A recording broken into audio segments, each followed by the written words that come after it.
Your own channel capital shares.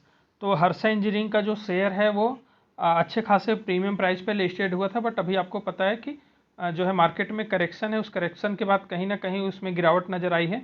तो ऐसे में जिन लोगों को इसका प्रीमियम अलॉटमेंट नहीं हुआ था, अगर वो इसके बाय करने का प्लानिंग कर रहे हैं, तो एक बार टेक्निकल एनालिसिस और फंडामेंटल एनालिसिस, चार्ट एनालिसिस करके जानेंगे कि हमको क्या करना है और हमको कब बाय करना है, लेवल्स क्या रहेंगे। तो ओवर आप वीडियो के साथ बने रहिएगा। तो अभी करेंटली की अगर मैं बात करूं यहाँ पे, तो हर्षा इंजीनियरिंग का जो शेयर है वो आज के दिन जो है वो 27 सितंबर को 3% के आसपास डाउन चल रहा है। जब ये लिस्टिंग हुआ था तो ऑलमोस्ट 530 रुपये के आसपास ये लिस्टिंग हुआ था, और इसका उस टाइम पे जो बेस प्राइस था वो 330 रुपये के आसपास में था। 330 रुपये से लेके ऑलमोस्ट 200 रुपये की इसमें जो है लिस्टिंग गेन मिली थी, क्योंकि इसका एक बज बना हुआ था। उस बज के बाद आप यहाँ पे देख सकते हो कि गिरावट हुआ और अभी करंटली ये 472 रुपये पे ये ट्रेड कर रहा है। तो अगर मैं यहाँ पे 5 दिन का आपको चार्ट लगाऊं, तो यहाँ पे 5 दिन में इसमें 3% के आसपास का रिटर्न बना के, यहाँ पे 3% के आसपास का रिटर्न बना के 5 दिन में दिया हुआ है। इसमें करना क्या, एक बार हम चल के देख लेते हैं इसका बैलेंस शीट क्या बोलता है लॉन्ग टर्म या शॉर्ट टर्म इन्वेस्टमेंट के लिए। तो हम इसके फाइनेंशियल में ये जानेंगे, इसमें हम कंपेयर करेंगे 3 साल का, लास्ट 2021 और 22 का। तो इसके अगर हम रेवेन्यू फ्रॉम ऑपरेशन की बात करें तो 885 करोड़ से जो है वो डिक्लाइन होकर 873 करोड़ के आसपास हो गया। बट इसके बाद अगेन जो है लास्ट ईयर में इंक्रीज होकर 1321 करोड़ के आसपास इसका रेवेन्यू गया। कॉस्ट ऑफ मटेरियल कंजप्शन जो है वो 488 से इंक्रीज होके 799 के आसपास में हुआ है, जिसकी वजह से जो इनका इन्वेंट्री चेंज है वो उसमें एक ड्रामेस्टिक चेंज आया, आप यहाँ पे देख सकते हो 59% का। और इसके अलावा अगर मैं टोटल प्रॉफिट मार्जिन, क्योंकि अपना क्या रहता है revenue, profit margin, operating profit margin और अर्निंग पर शेयर, जो एक बेस रहता है फाइनेंशियल का। तो उसमें अगर हम देखें तो ऑपरेटिंग प्रॉफिट जो है 106 करोड़ से इंक्रीज होके 122 करोड़ और 122 करोड़ से इंक्रीज होके 169 करोड़। तो यहाँ पे एक चीज़ देखने वाली है, देखने वाली क्या है कि यहाँ पे रेवेन्यू कम हुआ था बट ऑपरेटिंग प्रॉफिट इनका इंक्रीज हुआ, जो कि एक अच्छी चीज़ है। इसके अलावा ऑपरेटिंग प्रॉफिट मार्जिन की बात करें, जो कि एक कंटिन्यूस उसमें ग्रोथ दिखाई पड़ेगी ईयर ऑन ईयर बेसिस पे, अगर हम देखेंगे 20 और 22 के बीच में ऑलमोस्ट 11.98% से इंक्रीज होके 12.79% हुआ है। बट 21 के कंपेरिजन में थोड़ा सा डिक्लाइन हुआ, और कहीं ना कहीं उसका जो रिजल्ट्स है वो ग्रे मार्केट प्रीमियम जो था इसका उस पर देखने को मिला था। एक टाइम पे 80% अप चल रहा था, बट जब लिस्टिंग हुआ तो आप वहाँ पे देख सकते हो कि उसमें कम पे लिस्टिंग हुआ है ये। इसके अलावा अगर हम प्रॉफिट बिफोर टैक्स के बारे में बात करें यहाँ पे, तो प्रॉफिट बिफोर टैक्स जो है कंपनी का ये यहाँ पे रहता है 31 करोड़ से 60 करोड़, 60 करोड़ से 126 करोड़ हो जाता है। But profit for loss for the period की अगर हम बात करें, जो कि एक इंपॉर्टेंट फैक्टर रहता है हमारे लिए, वो ये है कि 21 करोड़ से इंक्रीज होकर 45 करोड़ और 91 करोड़ हुआ, जिसकी वजह से इसका अर्निंग पर शेयर जो है वो अर्निंग पर शेयर काफ़ी तेज़ी से इसका इंक्रीज हुआ है।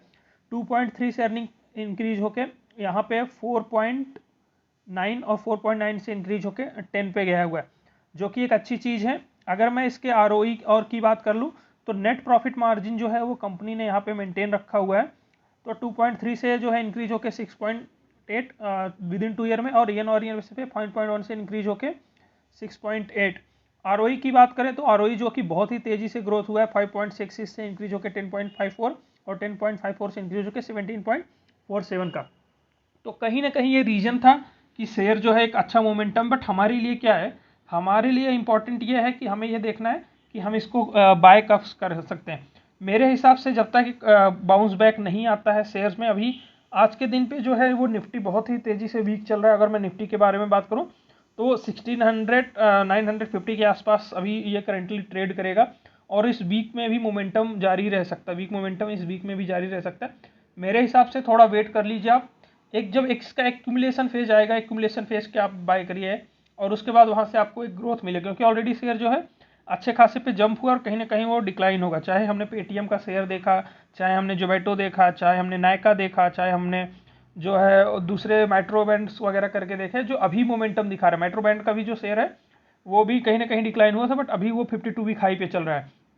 तो ऐसी अपॉर्चुनिटी आपको मिलेगी, मेरे हिसाब से आपको वेट करना चाहिए। ROC भी बहुत ही शानदार है, कंटिन्यू उसको मेंटेन रखा हुआ है 27 से 28 से 30 के आसपास, जो कि एक अच्छी चीज़ है। कंपनी की बैलेंस शीट काफ़ी अच्छी, ROCI भी अच्छी है, 12 से इंक्रीज होकर 17 और 17 से जो है वो 16 से भी 17 इंक्रीज हुआ है।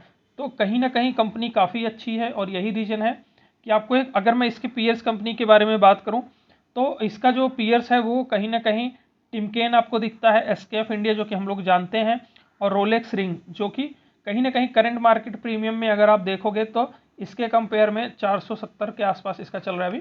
470 के कंपेयर में ये 3300, 4900, 1900 के आसपास बहुत ही ज़्यादा रेंज है। बट इसका ये मतलब नहीं होता है कि कहीं ना कहीं आपको वो चीज़ें जस्टिफाई होती हैं। जस्टिफाई कैसे होती है वो देखो, अर्निंग पर शेयर में आपको जस्टिफाई होंगी। इसका शेयर का प्राइस कम है तो इसका अर्निंग पर शेयर भी आपको कम दिखाई पड़ेगा, क्योंकि कहीं ना कहीं एसकेएफ इंडिया जो है वो कि बहुत ही शानदार शेयर है अपने सेक्टर में, मार्केट लीडर के तौर पे जाना जाता है, और अर्निंग पर शेयर जो है 90 रुपीज़ के आसपास है। मतलब ₹1 कमाने के लिए आपको 90 रुपीज़ लगाने की जरूरत है, और पीई जो है वो 55 पे चल रही है। तो इसके साथ में एक अच्छी चीज़ क्या है कि इसका पीई जो है वो अभी अच्छा खासा एज कम्पेयर टू एसकेएफ जो है वो कम है, बट टिमकेन के कंपेयर में जो है आई थिंक टिमकेन का ज़्यादा रहेगा, बट रोलेक्स के कंपेयर में कहीं ना कहीं ये ज़्यादा रहने वाला है, क्योंकि अभी ये आप यहाँ पे जो दिख रहा है ये 330 के हिसाब से दिख रहा है, बट मैं जो देख रहा हूँ वो 470 के हिसाब से देख रहा हूँ। तो आपको वो सारी चीज़ें आपको ध्यान देने की यहाँ पे ज़रूरत है। तो ये ओवरऑल था मेरे हिसाब से, आई थिंक आपको वेट करना चाहिए। ये शेयर आपको जब 400 के आसपास मिले या फिर 420 के आसपास, 400 से 420 के आसपास मिले, उस टाइम पे आप इसको बाई ऑन डिप्स कर सकते हो।